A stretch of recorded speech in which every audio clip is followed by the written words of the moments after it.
Hey everybody, so I am back with a little bit of a what's on the table episode. Now, I have a musket and tomahawks, next step that I'm going to do, but I'm going to do that in a separate video because I think it's going to actually elicit enough discussion that I'm just going to separate it out. I've got some miscellaneous items on the table that I want to talk about, and that's what I'm going to talk about in this video. So, maybe I'll start. I've basically got my In Her Majesty's Name sculpting that I'm doing, that I've pulled out and done some work on, and I've got some Infinity miniatures. Now, this was just an update that I've just not gotten around to this Fusilier Pan-Oceania hacker, and so she's been on my worktop there, just kind of waiting to be painted, and so I've been doing a lot of my Infinity in 2s, just because it's not a lot of miniatures, and I've just been squeezing it in among other things, and so this one's been primed for a while. I had to assemble my Knight of Santiago. This is a Pan-Oceania miniature. It is military orders, which is the sectorial that I tend to do, and I've had this guy for a while to do. He is one of the things that just really amazed me when doing this. Miniature size is relevant. I realize it's all relative. That's what I mean. It's relevant too, but it's all relative. But when I put this guy together, particularly when I saw him sort of at his back level, and he's so stretched out, I just thought this guy is a beast. I mean, he's got a huge gun, a huge sword. He's really stretched out. Now, he's what you would consider to be heavy infantry in this game. And so, yeah, he's not light infantry. He's not, as small as, let's say, this figure here, which would be light infantry, and that's expected. But I just thought, man, I've compared him to... Well, first I'll just show you the sculpt here before I pull out other figures for comparison, but really really beautiful sculpt. I mean, people talk about Corvus Belli's metal miniatures, but if you get a real look here to get an impression, he's just primed right now of the detail. Really amazing. Now, I've found the assembly to be somewhat difficult on these. They're not the easiest. So now, each one of these little spire things sticking out, of course, I've glued on. They're quite small.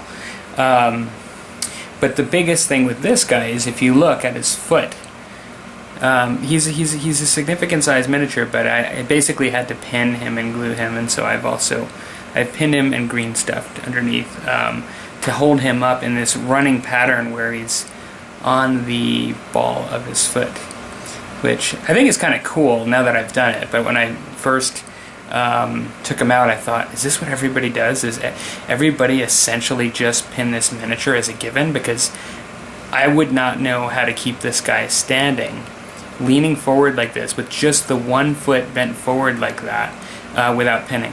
I would never be able to do it. Somebody else knows a way that they do it. Maybe some sort of magic with a 2-part epoxy, like a really strong 2-part epoxy, I could maybe, but pinning was just the solution for me. But yeah, lovely looking miniature. I absolutely love it.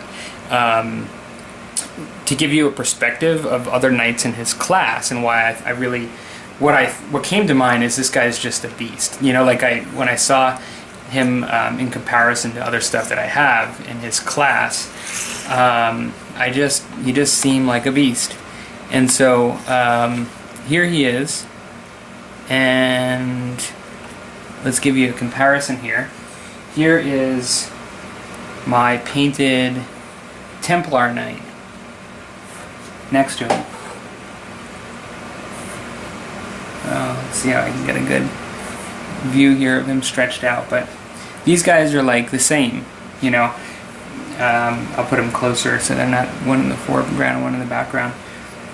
If you want to see his back, so you're seeing both of their backs, that there is a significant difference, even with the just sheer waist, the size of the arms, and looking at it a little closer, the head is about the same. Maybe he's a little bit bigger, his head, but man, I just was really impressed with the size of the model and the detail too. I just think it's great. Also Magister Knight. He is another heavy infantry.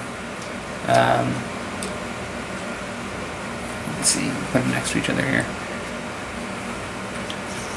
Maybe you can get an impression of the size. Whether you feel it's a difference too.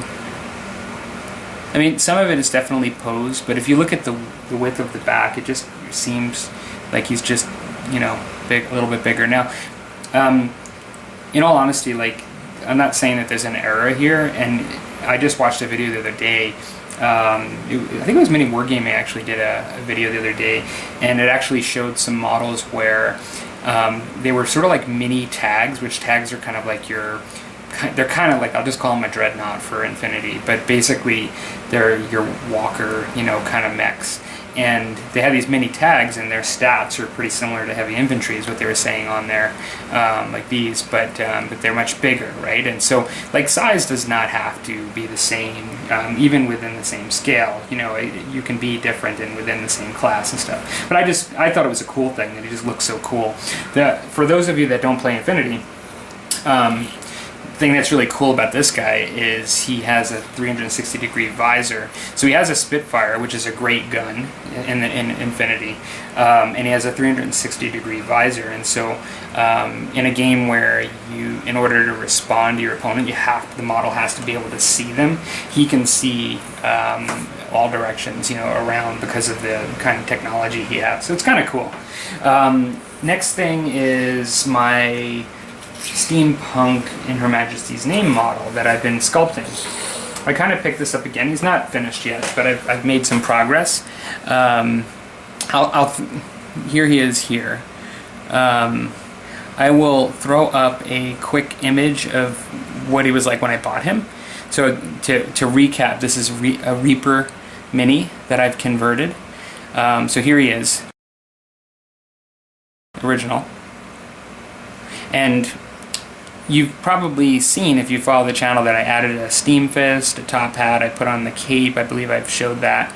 I'm not sure whether I showed the vest or not. I may have showed the beginnings of the vest. I think I definitely showed the little mechanical bits that I actually put on his chest. And so you can see the idea that they were in the center is because he was going to have a vest that essentially you know, shows through, because it's an open vest. So recently, what I've done, and he does have a bit of a sheath for his steam fist, and I've got a little buckle on there, and I've showed that. But I've worked a bit more on his cape. Let's see if I can pull back here to get a green stuff is real shiny. It just there's a lot of glare. But what I've done is I've built out some of the folds here. And really tried to just, rather than have it just being a flowing piece of cloth, I've tried to add some detail up here, some wrinkles, just kind of continually working on some of the detail on this cape. I've done a little bit of the wrinkle at the top there, made a bit of a sharper edge on the cape. I also, let's see, I also worked a little bit on the tip here. This sort of tip right there was not as pointy as it is now. I was just kind of working with it when it was not in a shape that I liked, and so I'm continuing to work on that. I haven't done much more with the top hat, but what I did do is I put some, I may have mentioned this, I'm not sure if I just mentioned this, but I put a pocket on his vest. I put some collars on his vest. See there? And I built the bottom of his vest to sort of fold over his pants, like over the waistline, because before it was just kind of neatly, almost looked like it was tucked into his pants. It was just neatly down. I've kind of folded it over. What I'm also starting to do is to actually build up the behind the hat area. I'm trying to make a nice cape collar, like a Victorian collar that sticks up But in order to do that, I felt like I needed to build up a little bit of the back of the cape and as a preparatory point to be able to do that. But yeah, here this guy is, trying to get a good close-up there. He's meant to be steampunky and Victorian, and hopefully that's what I'm achieving. I think it's kind of cool, you know. I've got to smooth out some of this cape and stuff still, you know, for sure. But I like the way it's taking form. It's been fun to do some sculpting, you know. Like it's not what I typically do. Like I do much more painting, but in some ways, I enjoy the sculpting even more. You know, I like all of it, but there is a satisfaction with making your own sculpture. I know I've used a primary foundation of a mini to do, and I've added an arm that was sculpted for me, this Steamfist, so I'm not saying that this is all my creation, but even doing the modifications, there's a bit of gratification in practicing your sculpting work. So yeah. Alright, well that is my on-the-table non-musket and tomahawks. Hope you guys enjoyed it and are having a good week. Take care.